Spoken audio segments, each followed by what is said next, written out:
La primera parte de esta historia la pueden encontrar en la descripción de este video.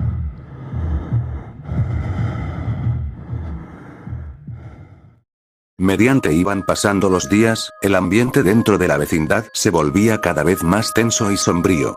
El fuerte olor a descomposición proveniente del oscuro y abandonado tercer patio comenzó a filtrarse lentamente hacia el segundo patio y las zonas comunes. Los vecinos notaban la pestilencia en el aire, pero doña Florinda y doña Clotilde asumían que se trataba simplemente de algún animal pequeño que había muerto entre los escombros de las casas viejas. Sin embargo, don Ramón sabía perfectamente cuál era el verdadero origen de esa peste.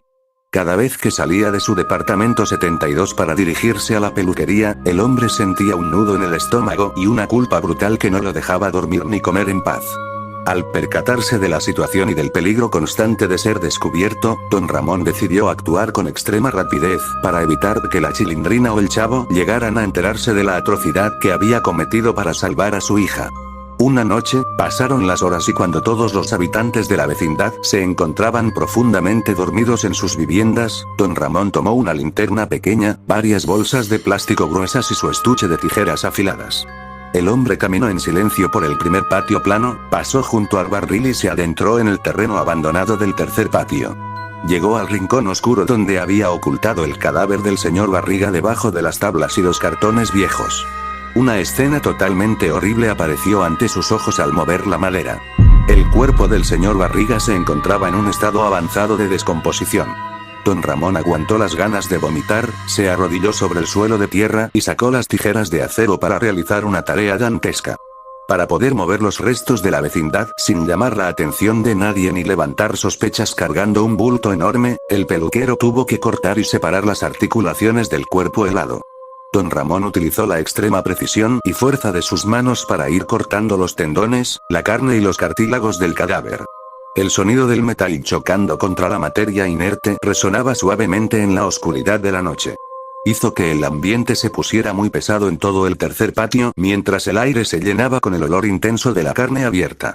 Con mucho dolor y amargura, el hombre fue metiendo cada parte del cuerpo dentro de las bolsas de plástico negro hasta dejar la tierra completamente limpia. Don Ramón amarró las bolsas con fuerza, las cargó una por una en sus hombros y las sacó a la calle de madrugada para tirarlas en el contenedor de basura del mercado central, a muchas cuadras de distancia. Sin duda alguna, un acto muy loco había terminado de quebrantar la estabilidad mental de don Ramón. El peluquero regresó a su casa antes del amanecer, se lavó las manos con abundante agua fría en las lavanderías del primer patio y quemó la linterna y las herramientas que se habían manchado de fluidos oscuros.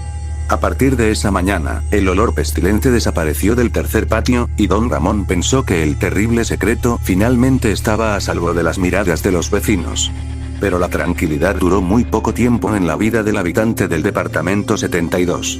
El Chavo, que solía pasar gran parte de la tarde jugando en el primer patio o caminando por los pasillos, cuando no estaba metido en su barril de madera maciza, comenzó a notar detalles muy extraños. Un mediodía, mientras jugaba a las canicas cerca de la entrada, el Chavo se encontró tirado junto a la pared un objeto brillante. Era un broche metálico con la forma de un par de gafas pequeñas, el cual pertenecía de forma inconfundible al maletín del señor Barriga. El niño recogió la pieza de metal y corrió emocionado hacia la lavandería para mostrársela a la Chilindrina y a Kiko. El Chavo les dijo a los otros niños que ese adorno era del señor Barriga y que seguramente al dueño de la vecindad se le había caído al suelo la última vez que fue a cobrar la renta. En ese preciso momento, don Ramón salía del departamento 72 para dirigirse a su trabajo. Al escuchar las palabras del huérfano y ver la pieza metálica en sus manos, don Ramón sintió un miedo muy profundo al notar que había dejado una pista del crimen en el suelo del patio el día del ataque. El hombre apretó los dientes, caminó rápidamente hacia los niños y le quitó el objeto a el Chavo de un manotazo violento. Don Ramón le gritó al niño que no tocara cosas sucias tiradas en el piso y guardó el broche en su bolsillo. El Chavo lo miró muy asustado y extrañado por esa reacción tan brusca, ya que don Ramón nunca solía actuar con ese nivel de agresividad nerviosa. La Chilindrina le preguntó a su padre por qué estaba tan alterado desde hacía días y por qué casi ya no sonreía en la casa. Don Ramón la miró a los ojos, sintiendo como la culpa le carcomía el alma, y le dijo a la niña que simplemente estaba cansado por el exceso de trabajo en la peluquería. Este les ordenó a ambos niños que entraran de inmediato al departamento a comer y que no volvieran a hablar sobre el señor Barriga en todo el día. Pocas horas después, el profesor Girafales llegó a la vecindad para visitar a doña Florinda cargando su ramo de flores de manera fría. Al pasar por el primer patio, el maestro se encontró con don Ramón, quien acababa de cerrar su local por unas horas para descansar. El profesor Girafales se detuvo en el piso plano y le mencionó a don Ramón que la policía de la ciudad había empezado a hacer preguntas sobre la ausencia del señor Barriga, ya que el vehículo del empresario había sido encontrado abandonado cerca de un terreno lejano sin rastros de su propietario. El maestro miró fijamente el rostro demacrado de don Ramón y le preguntó si él no había visto al dueño de la casa la mañana en que desapareció. Don Ramón sintió un sudor frío recorriéndole la espalda. El peluquero intentó mantener la calma, moduló la voz y le aseguró al maestro que él no sabía absolutamente nada sobre el señor Barriga desde hacía más de una semana. En ese momento, la puerta del departamento 14 se abrió y doña Florinda salió al patio. La mujer miró a don Ramón con desprecio y dijo en voz alta que sin duda el señor Barriga se había marchado de la ciudad cansado de que inquilinos morosos no le pagaran la renta. Don Ramón no respondió a la agresión verbal de la mujer, dio media vuelta y caminó apresurado hacia la calle para refugiarse en su peluquería, temiendo que en cualquier momento la policía o los propios vecinos descubrieran la macabra verdad tras sus tijeras. Después de eso, todo comenzó una tarde cuando las sospechas en el barrio comenzaron a volverse una amenaza directa para el angustiado peluquero. A pesar de haber desaparecido el cadáver de las instalaciones de la propiedad, la tensión acumulada no dejaba de crecer entre los departamentos. El chavo, movido por la simple curiosidad infantil de encontrar más objetos perdidos, comenzó a explorar los rincones del oscuro y abandonado tercer patio durante sus horas libres. El niño caminaba entre los escombros cerca de la casa número 8 cuando de pronto observó una mancha oscura muy grande en el suelo de tierra, junto a unas tablas viejas de madera. Al percatarse de la situación, el chavo se agachó para observar de cerca el piso plano.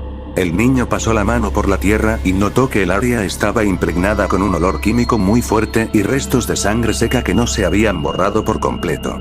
En ese preciso momento, don Ramón llegó al tercer patio buscando unas herramientas viejas que guardaba en una caja. Al ver al huérfano agachado justo en el lugar exacto donde había descuartizado al señor Barriga, don Ramón sintió un miedo muy profundo al notar que la verdad estaba a punto de quedar al descubierto ante los ojos del pequeño. El peluquero avanzó con pasos rápidos, sujetó al niño fuertemente por el hombro y lo jaló hacia atrás con violencia. El chavo lo miró asustado y le dijo que solo estaba mirando esa mancha extraña que olía tan feo en el suelo. Don Ramón intentó controlar los nervios de su rostro, apretó los puños y le dijo al huérfano de forma rápida que se fuera inmediatamente al primer patio a jugar y que no volviera a meter las manos en la basura del tercer patio. El chavo, asustado por la mirada desencajada del hombre, corrió hacia el pasillo principal y se escondió dentro de su barril de madera maciza para resguardarse. Sin embargo, el peligro para don Ramón no terminó ahí. Horas más tarde, Jaimito el cartero bajó de su departamento número 23 ubicado en la planta alta, subiendo las escaleras de piedra. El anciano cargaba su pesado bolso de correspondencia de cuero y arrastraba su fatiga física real debido al cansancio acumulado de la jornada. Jaimito se detuvo a descansar cerca de las lavanderías del primer patio y comenzó a platicar con doña Clotilde. El cartero les mencionó a la mujer y a doña Florinda que la noche de la desaparición del señor Barriga, él no podía dormir debido a su cansancio extremo y escuchó ruidos de golpes secos y quejidos ahogados que venían desde la zona del patio principal a altas horas de la madrugada. Al escuchar este comentario mientras caminaba hacia su departamento 72, don Ramón entendió que el cartero era un testigo involuntario que podía arruinarlo todo si la policía continuaba interrogando a los habitantes de la casa. Pasaron las horas y la noche cayó sobre la ciudad. Don Ramón esperó pacientemente a que la vecindad quedara completamente a oscuras y en absoluto silencio para proteger la libertad de su hija y evitar que el terrible secreto saliera a la luz. El peluquero sacó del cajón de su casa la tijera más afilada y pesada que poseía. Salió de su vivienda en silencio, caminó sobre el piso plano del primer patio y subió despacio las escaleras de piedra hasta llegar a la puerta de madera del departamento 23. Don Ramón tocó la puerta dando 3 golpes suaves. Jaimito el cartero abrió la entrada, frotándose los ojos por el sueño acumulado. Al notar a don Ramón parado en el pasillo con la mirada completamente perdida y sosteniendo el metal entre sus manos, el anciano sintió un presagio terrible e intentó cerrar la puerta de madera para protegerse. Sin embargo, sus esfuerzos fueron en vano.